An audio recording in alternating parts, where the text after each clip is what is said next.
नमस्कार दोस्तों, स्वागत है आपका हमारी चैनल शांति मार्ग में। हम आपके लिए नए नए मोटिवेट वीडियो लाते रहते हैं और आप चाहते हैं कि ऐसे ही गहरे और प्रेरणादायक विचार आपको मिलते रहे, तो अभी हमारी चैनल शांति मार्ग को सब्सक्राइब कर लीजिए और बेल आइकन दबा दीजिए।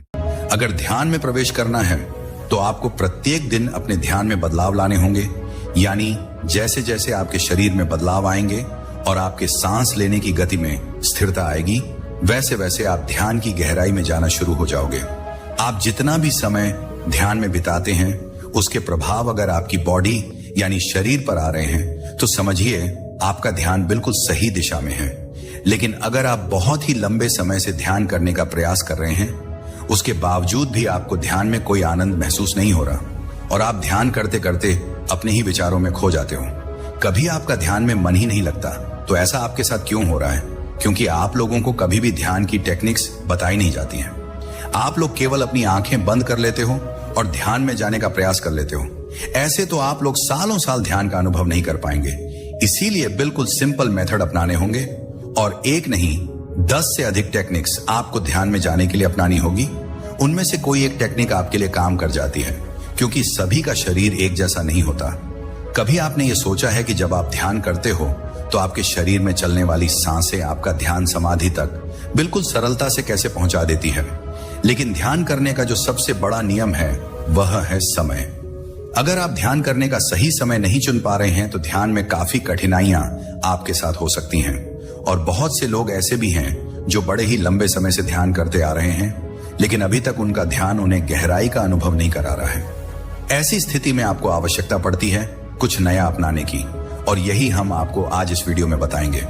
हम आपको बताएंगे कि कैसे आप ध्यान में बड़ी सरलता से प्रवेश कर सकते हो। लेकिन यह जो विधि है उसके कुछ नियम भी हैं जिन्हें जानना बेहद जरूरी है। साथ ही इस ध्यान विधि को करने से आपके शरीर में पहले ही दिन से ध्यान के अनुभव प्राप्त हो सकते हैं। लेकिन याद रखें, यह विधि आपको 10 दिन लगातार करनी होगी। ध्यान करने से पहले आपको अपनी सांसों को पहचानना होगा। आप लोग हैरान हो जाओगे ये जानकर कि आपकी सांसें ही आपको ध्यान से समाधि तक ले जा सकती हैं। अगर आप निरंतर सांसों की विधि का प्रयोग अपने ध्यान में करते हैं तो आपका ध्यान आपके जीवन को बदल सकता है। आइए सबसे पहले हम जानते हैं कि आपका शरीर, जिसमें 72,000 नाड़ियां काम करती हैं, आपके लिए कितनी महत्वपूर्ण है। ये नाड़ियां ही आपके शरीर में रक्त संचार और सांस को सही रूप से आपके शारीरिक अंगों तक पहुंचाती हैं। लेकिन अगर हमारी यह नाड़ियां कमजोर हो जाती हैं तो हमें ध्यान में काफी कठिनाइयां महसूस हो सकती हैं। और जानते हैं क्या 72,000 नाड़ियों का ध्यान में बहुत बड़ा बलिदान होता है, क्योंकि ध्यान के दौरान आपके शरीर का रक्त संचार बिल्कुल सही दिशा में जाना चाहिए। आपकी सांस भी सही रूप में चलनी चाहिए। एक गहरी और लंबी ली हुई सांस आपके पूरे शरीर में ऊर्जा की तरह फैलती है। अगर आप अपने ध्यान में सांस को महसूस कर लेते हैं कि यह कैसे आपके पूरे शरीर में भ्रमण कर रही है, तो उसी दिन से आपकी ध्यान यात्रा की शुरुआत हो जाती है। और इस यात्रा को करने के लिए आपको अपनी सांसों के साथ जुड़ना होगा। गहरे ध्यान में जाने के लिए आपको अपनी सांसों का सहारा लेने की आवश्यकता है। जब आपकी सांस आपकी इड्डा और पिंगला नाड़ी से गुजरती है, यानी आपके नाक के दाएं और बाएं छिद्र से होकर शरीर में प्रवेश करती है, आपको वहीं से अपनी सांसों के साथ जुड़ जाना है। यही 10 दिन का प्रयास आपको करना होगा ताकि आप अपनी सांसों के साथ गहरा संबंध बना सकें और अपने शरीर के हर उस अंग को महसूस कर सकें जहां तक आपकी सांसें पहुंच रही हैं। अब सबसे पहले बात आती है सही मुद्रा में बैठने की। ध्यान में बैठने के लिए आपको सुखासन मुद्रा का इस्तेमाल करना चाहिए। लेकिन अगर आपकी पीठ में दर्द रहता है या फिर अगर आपको किसी भी प्रकार की समस्या है जिसकी वजह से आपकी पीठ में दर्द होता है, तो कोई चिंता की बात नहीं, आप इस ध्यान को लेटकर भी कर सकते हैं। लेकिन एक बात याद रखनी होगी, जब आप अपने ध्यान में प्रवेश करना चाहते हैं और ध्यान की शुरुआत करते हैं तो आपकी रीढ़ की हड्डी बिल्कुल सीधी रहनी चाहिए, क्योंकि जब आपकी सांस शरीर के अंदर जाती है तो वह सीधे प्रवेश करती है और आपके मूलाधार चक्र के पास जाकर टकराती है। वहां पर एक ऊर्जा पैदा होती है जो सुषुम्ना नाड़ी में सक्रिय होती है। सुषुम्ना नाड़ी यानी आपकी रीढ़ की हड्डी के पास मौजूद एक खास नाड़ी, जिसके अंदर एक तरल पदार्थ लिक्विड भरा होता है, यानी इस लिक्विड को शारीरिक ऊर्जा भी कहा जाता है। और इस नाड़ी की शुरुआत आपके मूलाधार चक्र से होती है। जब आपकी सांस इस नाड़ी पर प्रेशर डालती है तो सुषुम्ना नाड़ी के अंदर का लिक्विड ऊपर की ओर प्रवाहित होने लगता है, और जैसे ही यह लिक्विड ऊपर की ओर उठता है तो आपका ध्यान अपने आप ही गहराई में चला जाता है। यह तो हो गया कि कैसे यह विधि आपके लिए काम करेगी। अब हम आपको बताने जा रहे हैं ध्यान में प्रवेश करना है तो 10 दिन का अभ्यास आप लगातार कीजिए। आपको पता भी नहीं चलेगा कि कब आपका ध्यान में अचानक ही प्रवेश हो गया। अब आपको पहले 5 दिन ध्यान के दौरान अपने शरीर की आवाजों को महसूस करना है। यानी जब आप ध्यान करते हो तो आपको अपने शरीर के भीतर जो भी हलचल महसूस होती है उसे केवल महसूस करते रहना है। यानी आपको अंतर्मन होकर अपने शरीर के भीतर होने वाली हलचल को पकड़ना है। आपको इस दौरान अपने दिल की धड़कन महसूस होगी, उसकी आवाज को बस सुनते रहिए, और उसके बाद अगर आपके शरीर के किसी भी अंग में कोई हलचल महसूस हो रही है तो उसे अंदर ही अंदर देखते रहिए, महसूस करते रहिए। जैसे कि अगर किसी हिस्से में चींटियों के काटने जैसी सनसनी हो रही है, वाइब्रेशन महसूस हो रहा है, या फिर कुछ लोगों को तो अपने पेट से अजीब सी आवाजें भी सुनाई देने लगती हैं। तो जो भी आपके साथ ध्यान की स्थिति में हो रहा है केवल उसे महसूस करते रहिए। लेकिन इस दौरान कोई भी विचार आपके मन में नहीं आना चाहिए, बिल्कुल भी नहीं। केवल इतना विचार रखें कि आप अपने शरीर को बंद आंखों से देख पा रहे हैं, और फिर कुछ समय बाद आपका ध्यान अपने आप ही आपकी सांसों पर आ जाएगा। अब बस अपनी सांसों को महसूस करते रहिए, कैसे यह सांस आपके शरीर में प्रवेश कर रही है और कैसे धीरे धीरे बाहर जा रही है। आप अपना ध्यान अपनी नाक पर भी लगा सकते हैं और अपनी नाभि पर भी, लेकिन बेहतर होगा कि जब आप सांस को अपने शरीर में खींचे तो अपना ध्यान नाभि पर रखें, और जब सांस छोड़ें तो ध्यान नाक पर ले जाएं।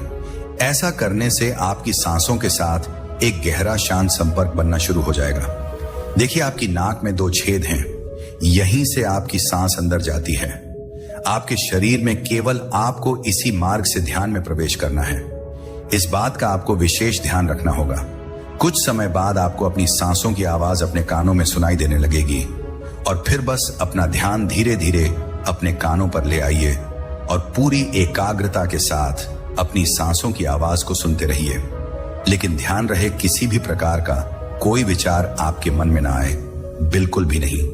केवल अपनी सांसों की आवाज सुनते रहिए। महसूस कीजिए जैसे जैसे आपकी सांस आपके शरीर में जा रही है और बाहर आ रही है, उससे जो भी आवाज आ रही है और बाहर आ रही है, और उससे जो भी आवाज आपको सुनाई दे रही है, केवल उसे सुनते सुनते आप अपने ध्यान में गहराई से जाने का प्रयास करें।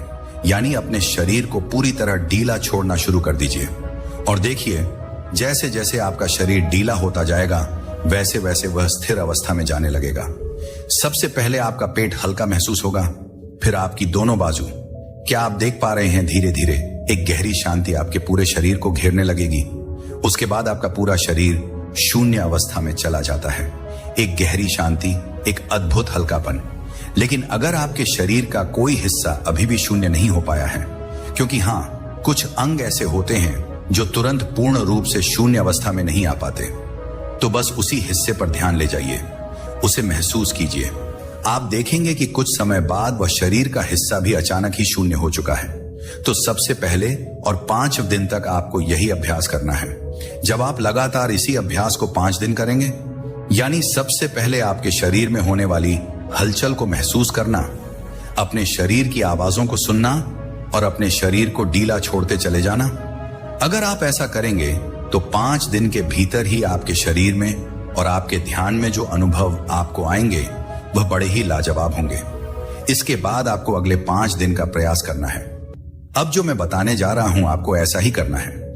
सेम वही प्रोसेस 5 दिन तक करने के बाद 6ठे दिन जब आपका शरीर स्थिर अवस्था में आना शुरू हो जाए तो आपको महसूस होगा ध्यान में विचारों की संख्या काफी हद तक बढ़ रही है। ऐसी स्थिति में आपका ध्यान अपने आप ही आपकी आज्ञा चक्र पर चला जाता है, जिसकी वजह से आपको अपने सर के नीचे का हिसाब महसूस ही नहीं होता। ये एक ऐसी अवस्था होती है जिसमें आपके मन में बड़ी उत्सुकता जागती है। आपके मन में हमेशा यही रहेगा कि मैं ध्यान में प्रवेश करने वाला हूं, अब मैं ध्यान में जाने वाला हूं। मुझे जो भी ध्यान में दिखाई दे रहा है मुझे इसके अंदर प्रवेश करना है, मैं ध्यान में चला जाऊंगा। तो यह सब कुछ विचार आपको अपने मन में नहीं लेकर आने हैं, क्योंकि यहीं से आपका मन आपको भटकाने का पूरा प्रयास करता है। आपको बिल्कुल निर्विचार होकर बैठना है, और हां, किसी भी प्रकार का कोई बुरा विचार अपने मन में लेकर नहीं आना है। आपको यह महसूस ही नहीं करना है कि आप ध्यान की अवस्था में बैठे हुए हैं और आप ध्यान में प्रवेश करने का प्रयास कर रहे हैं। इन बातों को जब तक आप नहीं भूलोगे तब तक आप ध्यान में प्रवेश नहीं कर पाओगे। तो सबसे पहले बात आती है कि आपको अपने भीतर से उत्सुकता को नष्ट करना होगा। और वह कैसे होती है, आइए जानते हैं। इसके लिए आपको फॉर्मेशन की आवश्यकता पड़ती है, यानी आपको अपने ध्यान में यह बोलना है, मुझे कुछ भी करने की आवश्यकता नहीं है, सब कुछ मेरे पास पहले से ही मौजूद है। मैं केवल अब यहीं पर हूं जो मुझे ध्यान में दिखाई दे रहा है। वही सत्य है, मुझे कुछ भी इससे आगे का रहस्य नहीं जानना है। मैं आज भी अच्छा हूं, मैं कल भी अच्छा रहूंगा। मुझे तो बस जो यह अंधेरा अपने ध्यान में दिखाई दे रहा है, केवल इसी के अंदर प्रवेश करना है और इसे पहचानना है। यह कहां तक जा रहा है, यह रास्ता कितना लंबा है, केवल मुझे यही पहचानना है। यह बात आपको ध्यान के दौरान अपने मन ही मन दोहरानी है। और जब आप ऐसा करेंगे तो आपके अंदर से उत्सुकता काफी हद तक कम होने लगेगी। जब आपके शरीर से, आपके मन से यह उत्सुकता कम हो जाती है तो आप खुद ध्यान में प्रवेश कर जाते हो। क्योंकि जब आप अपने शरीर से अपना ध्यान दूर ले जाते हो, इस ब्रह्मांड से दूर ले जाते हो, अपने घर से दूर ले जाते हो, तो आप ध्यान में गहरा प्रवेश करना शुरू कर देते हो। यह बड़ी ही रहस्यमय बात है। आप इस विधि को दोहराकर जरूर देखना। 10 दिन के बाद जो भी अनुभव आपको आए, आप कमेंट बॉक्स में जरूर शेयर करें। ज्ञान के अंतिम परिणाम मतलब परम अवस्था कुंडलिनी में होता है। परंतु बहुत से साधक ध्यान के अभ्यास में आने वाले बदलाव के कारण होने वाली परेशानियों को बिना समझे घबरा जाते हैं। डर लगता है या लगता है कि यह कोई शारीरिक बीमारी है।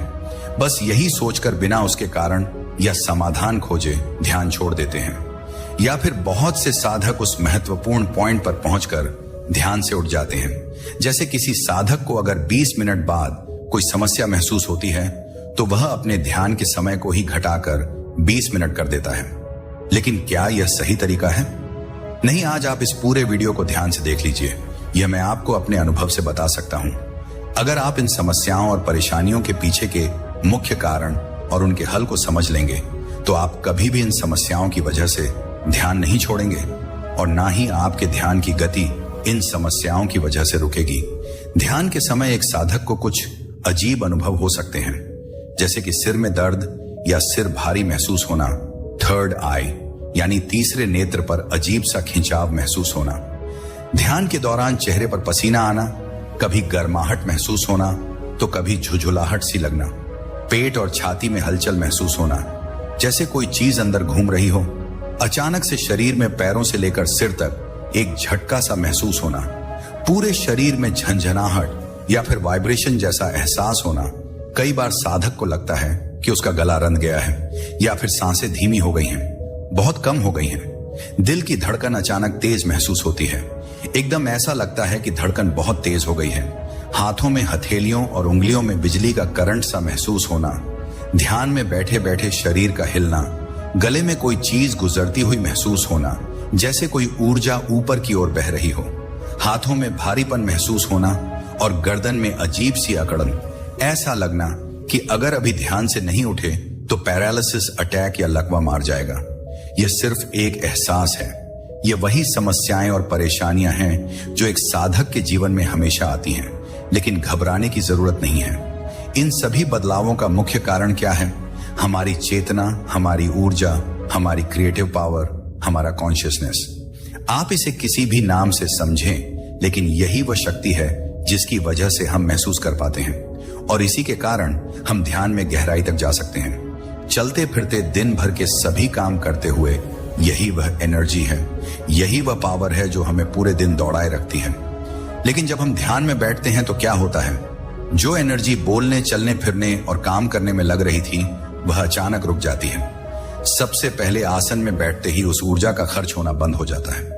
अब जब साधक ध्यान में बैठता है तो वह अपने ध्यान को सिर्फ तीसरे नेत्र पर टिकाने की कोशिश करता है। साथ में सुमिरन या मंत्र जाप भी चल रहा होता है। लेकिन जब आपका ध्यान धीरे धीरे आंखों के ऊपर टिकने लगता है, जिसे आप ऐसे भी समझ सकते हैं जैसे जैसे ध्यान में आपकी एकाग्रता बढ़ती है, आपकी चेतना शक्ति जो पूरे शरीर में फैली हुई है सिमटना शुरू हो जाती है। पैरों के अंगूठे से लेकर यह धीरे धीरे ऊपर की ओर बढ़ने लगती है। लेकिन जब से हमने इस दुनिया में जन्म लिया और पहली सांस ली, तब से यह शक्ति ऊपर से नीचे की ओर बह रही थी। और अब जब यह विपरीत दिशा में जाने लगती है तो शरीर में अजीब बदलाव, परेशानियां और समस्याएं महसूस होने लगती हैं। क्योंकि ध्यान के समय हम अपने शरीर की चेतना शक्ति के बहाव को एकदम उल्टी दिशा में टोटली अपोजिट रिवर्स कर रहे होते हैं। तो क्या होगा?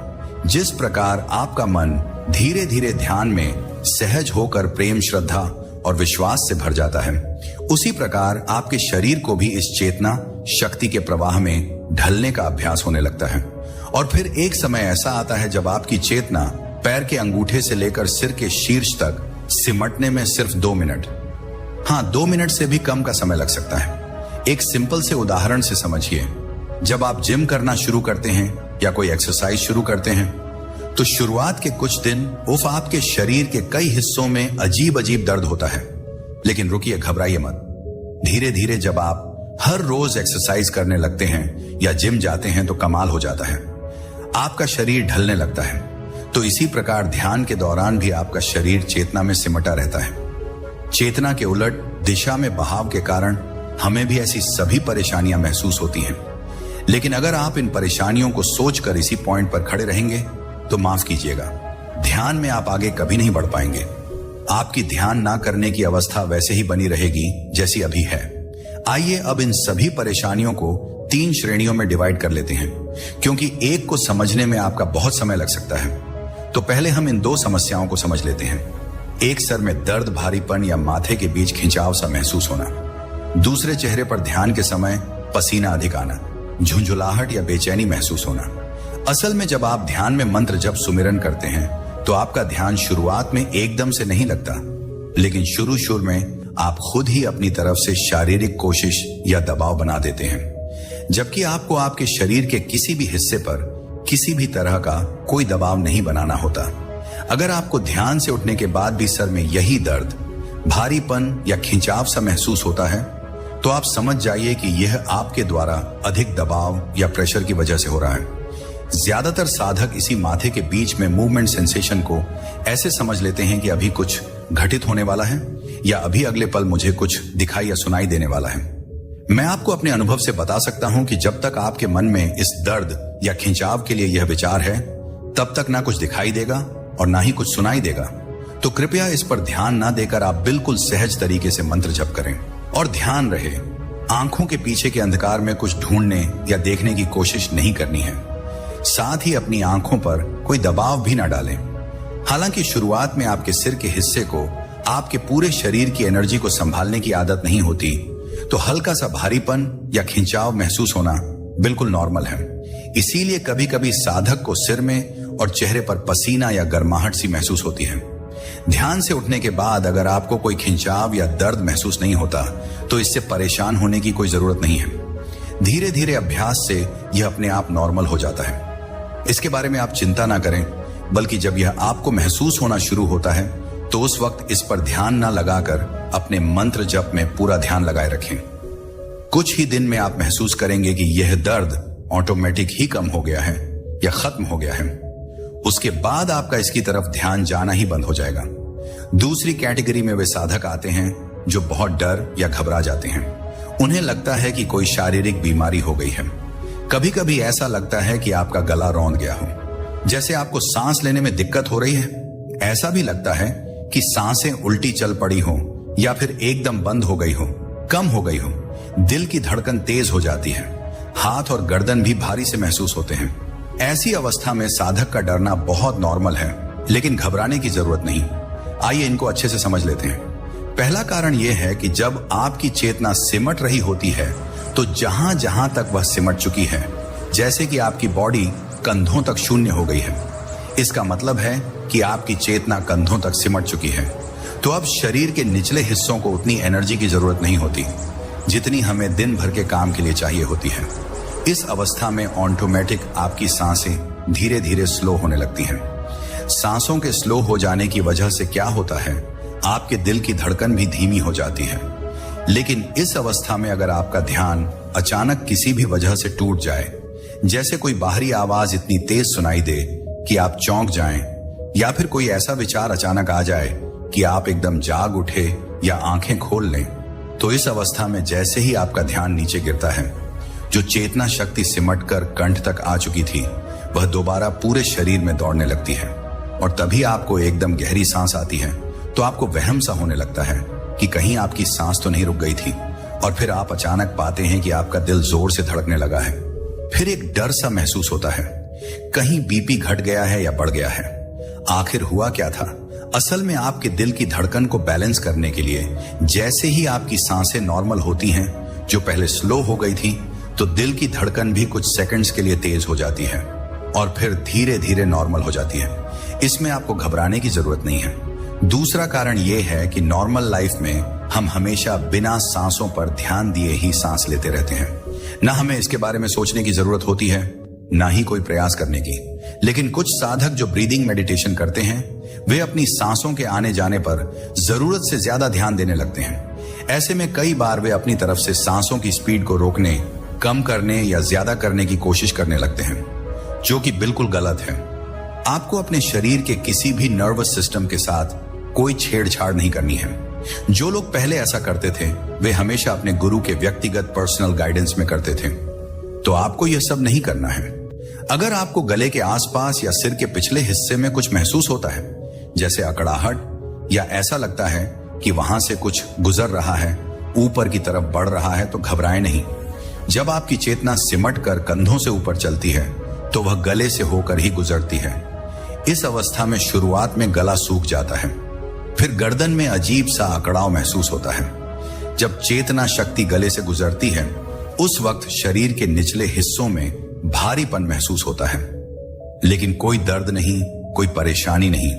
पहली बार आप अपने शरीर को एक पत्थर की तरह टिके हुए महसूस करते हैं, जिसमें कोई भी सेंसेशन नहीं। जैसे ही चेतना का ध्यान नीचे जाता है, आपको एहसास होता है कि अरे, आपका शरीर आपके कंट्रोल में नहीं। ऐसे में डर लगना स्वाभाविक है। तीसरी और अंतिम कैटेगरी की समस्याएं, जैसे पेट और छाती में हलचल, मानो कोई चीज इधर उधर घूम रही हो। अचानक पूरे शरीर में झंझनाहट, फिर एक अजीब सा झटका पैरों से लेकर सिर तक। ये सभी फीलिंग्स, ये सारी परेशानियां कब महसूस होती हैं? जब आपकी चेतना शक्ति सिमटकर ऊपर की ओर बहती है और शरीर के किसी भी हिस्से में जहां कोई ब्लॉकेज होती है, वहीं पर चेतना शक्ति सीधे ऊपर न जाकर दाएं और बाईं तरफ फैलने लगती है। अब वह फोर्स पैरों से सिमट चुकी है और दूसरी तरफ आप ध्यान आज्ञा चक्र पर टिकाए हुए हैं। ध्यान की एकाग्रता से उस एनर्जी को और ऊपर सिमटने के लिए प्रेरित कर रहे हैं। लेकिन इस अवस्था में अगर एनर्जी की फोर्स कम है, तो आपके हाथों, पैरों, जांघों, कमर, पेट और छाती में गर्माहट या कुछ घूमता हुआ या कोई हल्की मूवमेंट सी फीलिंग होती है। लेकिन अगर आपके ध्यान की एकाग्रता अधिक है और फोर्स भी ज्यादा है, आपको ऐसे झटके महसूस होते हैं जो आपके शरीर को झकोर देते हैं, जिससे आपका ध्यान एकदम टूट जाता है। सांस तेज हो जाती है, दिल की धड़कन भी अचानक बढ़ने लगती है। ऐसी अवस्था में साधक डर सकता है, लेकिन घबराने की जरूरत नहीं है। यह वाइब्रेशन आपको महसूस हो सकती है, पर घबराइए मत। जब भी शरीर में इस तरह की कोई हलचल महसूस हो, तो समझिए कि यह आपके ध्यान को नीचे ला रही है। इसलिए बिना किसी चिंता के तुरंत अपना ध्यान आंखों के ऊपर, माथे के बीच में केंद्रित कर लीजिए। जब तक आपकी बॉडी के सभी ब्लॉक्स क्लियर नहीं होंगे, आपको ऐसे झटके, वाइब्रेशन और सेंसेशन महसूस होते रहेंगे। लेकिन अगर आप इसे किसी पॉइंट पर छोड़ देंगे, तो यह सेंसेशन कभी भी क्लियर नहीं हो सकती। सोचिए, अगर आप 20 साल तक इसी पॉइंट पर अटके रहें, तो 20 साल तक आपको झटके ही महसूस होते रहेंगे। तो क्या करना चाहिए? जैसे ही आप खुद को ऐसी अवस्था में महसूस करें, तुरंत अपने गुरुजी या परमात्मा को याद करें और दोबारा से ध्यान को एकाग्र करें। कुछ ही दिनों में आप देखेंगे वह सेंसेशन जैसे बंद हो गई है। पूरे प्रेम, श्रद्धा और संपूर्ण विश्वास के साथ ध्यान करें। आप परमात्मा को याद कर रहे हैं, ऐसे में आपके साथ क्या गलत हो सकता है? एक बार की बात है, एक महान गुरु के 2 शिष्य गुरु के घर के बगीचे में टहल रहे थे। उन्हें रोज सुबह शाम बगीचे में घूमने की अनुमति थी, जो गुरु ने स्वयं दी थी, क्योंकि सुबह शाम बगीचे में घूमना एक प्रकार का ध्यान था, चलने वाला ध्यान, जैसे कि जैन परंपरा में चलता है। यह एक चलता हुआ ध्यान है, यानी कि चलते हुए भी पूरी तरह से जागरूक रहना। आखिर आप 24 घंटे बैठ नहीं सकते। पैरों को भी थोड़ी गति की आवश्यकता होती है, रक्त को थोड़े संचालन की आवश्यकता होती है। इसलिए जैन और सूफीवाद दोनों में कुछ घंटों तक बैठकर ध्यान किया जाता है। फिर आप चलते हुए ध्यान करना शुरू कर देते हैं, लेकिन आप हमेशा ध्यान में ही रहते हैं। चाहे आप बैठे हो या चल रहे हो, आपके अंदर ध्यान की धारा कभी भी टूटनी नहीं चाहिए। उन दोनों शिष्यों को धूम्रपान करने की आदत थी और इसके लिए वे गुरु की अनुमति मांगना चाहते थे, लेकिन काफी दिनों से वे गुरु से पूछ नहीं पा रहे थे। इसीलिए आज उन दोनों शिष्यों ने निश्चय किया कि जब कल सुबह फिर से बगीचे में घूमने आएंगे तो सबसे पहले गुरु से धूम्रपान की अनुमति मांगेंगे। ज्यादा से ज्यादा क्या होगा, गुरु धूम्रपान के लिए मना कर देंगे, लेकिन हम कल उनसे पूछ ही लेंगे। एक शिष्य ने उत्साह से कहा। यह सुनकर दूसरे ने जवाब दिया, मुझे लगता है गुरुजी हमें अनुमति दे देंगे। मुझे नहीं लगता कि बगीचे में धूम्रपान करना कोई गलत बात है, और फिर हम उनके घर के अंदर तो धूम्रपान कर नहीं रहे। इसके बाद कल सुबह गुरु से धूम्रपान की अनुमति लेने के वादे के साथ वे दोनों अपने पने घर चले गए। अगले दिन वे दोनों फिर बगीचे में मिले। एक बहुत गुस्से में था। वह गुस्से में था क्योंकि दूसरा धूम्रपान कर रहा था। दूसरे शिष्य ने तंबाकू की एक गहरी कश भरते हुए पूछा, क्या हुआ? पहले शिष्य ने बड़े गुस्से में कहा, मैंने भी पूछा था, लेकिन मुझे साफ मना कर दिया। कहा कि मैं नहीं कर सकता, और तुम यहां धूम्रपान कर रहे हो, अपने गुरु के आदेश का अपमान कर रहे हो। दूसरे ने शांत स्वर में कहा, लेकिन उन्होंने तो मुझे हां कहा है। यह सुनकर पहले शिष्य ने चौंकते हुए कहा, यह तो बहुत अन्यायपूर्ण बात है। मैं अभी जाकर गुरुजी से पूछता हूं कि उन्होंने मुझे ना और तुम्हें हां क्यों कहा। दूसरे ने तुरंत कहा, एक मिनट रुको, तुम पहले मुझे यह बताओ कि तुमने उनसे पूछा क्या था। पहले ने झुंझलाते हुए जवाब दिया, मैंने क्या पूछा था? मैंने तो बस एक साधारण सा प्रश्न पूछा था, क्या मैं ध्यान करते हुए धूम्रपान कर सकता हूं? और उन्होंने कहा, नहीं। यह सुनकर दूसरा शिष्य जोर से हंसने लगा। उसने मुस्कुराते हुए कहा, अब मुझे समझ में आया कि मामला क्या है। उसने उत्सुकता से बताया, मैंने गुरुजी से पूछा था, क्या मैं धूम्रपान करते हुए ध्यान कर सकता हूं? और उन्होंने कहा, हां। फिर वह गंभीर होते हुए बोला, देखा, बस हमारे प्रश्न पूछने के तरीके और शब्दों के चुनाव में फर्क था, और इसका नतीजा हम दोनों को मिले। उत्तर बिल्कुल अलग थे, जबकि हम दोनों एक ही बात पूछना चाहते थे। यह पूछना कि क्या मैं ध्यान करते समय धूम्रपान कर सकता हूं। कितना अजीब सवाल है। इसका उत्तर तो ना ही होना था, क्योंकि अगर कोई सच में ध्यान कर रहा है तो वह ध्यान के बीच में धूम्रपान कैसे कर सकता है। लेकिन यह पूछना कि क्या मैं धूम्रपान करते हुए ध्यान कर सकता हूं, एकदम सही सवाल है, क्योंकि कोई भी इंसान धूम्रपान को ध्यान से कर ही सकता है। वह धूम्रपान करते समय उसकी हर प्रक्रिया को जागरूक होकर बड़े ध्यान से कर सकता है। सब कुछ ही प्रश्न पूछने का खेल है। यदि आप सही प्रश्न पूछते हैं तो यह ब्रह्मांड खुद ही उत्तर देने लगता है। अंत में दूसरे शिष्य ने गंभीर होकर कहा, जीवन ना तो सिर्फ दुख है, ना ही सिर्फ आनंद। जीवन एक खाली कैनवास है, और हमें इसके बारे में बहुत कलात्मक होना चाहिए। याद रखो, ध्यान कोई तकनीक नहीं, एक यात्रा है भीतर की ओर। जब तुम सच में मौन हो जाते हो तो ब्रह्मांड खुद तुम्हारे भीतर बोलने लगता है।